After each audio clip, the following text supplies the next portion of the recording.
atunci când cazi și e prea greu să te ridici și strângi din dinți.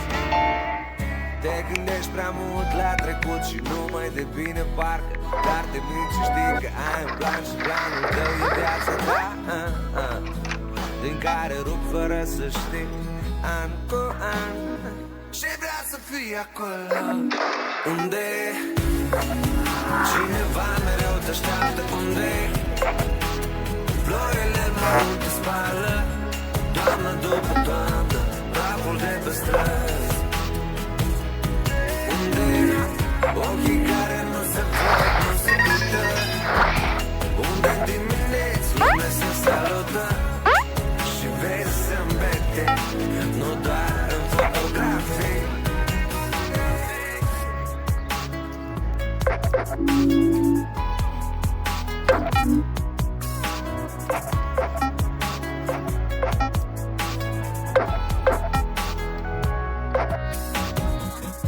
Anii trec neobservați, parcă vor să fie uitați și mai puțin.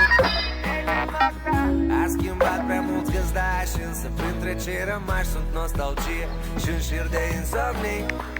Ești la cât fără chei, avem același stil dictat subtil de părțile de unde venim, de unde verde mult sau unde doar beton. Poate nu ne sun și vreau să fii acolo unde cineva mereu te așteaptă, unde florile mărunt te spală, toamnă după toamnă, praful de pe străzi. Unde ochii care nu se văd, nu se uită, unde dimineți lumea se salută și vezi zâmbete, nu doar în fotografii.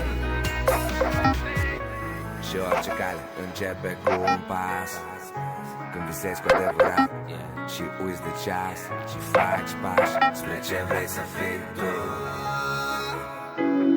Chiar dacă lumea mare, atât de mare, atât de mare, iar tu atât de mic, tu știi că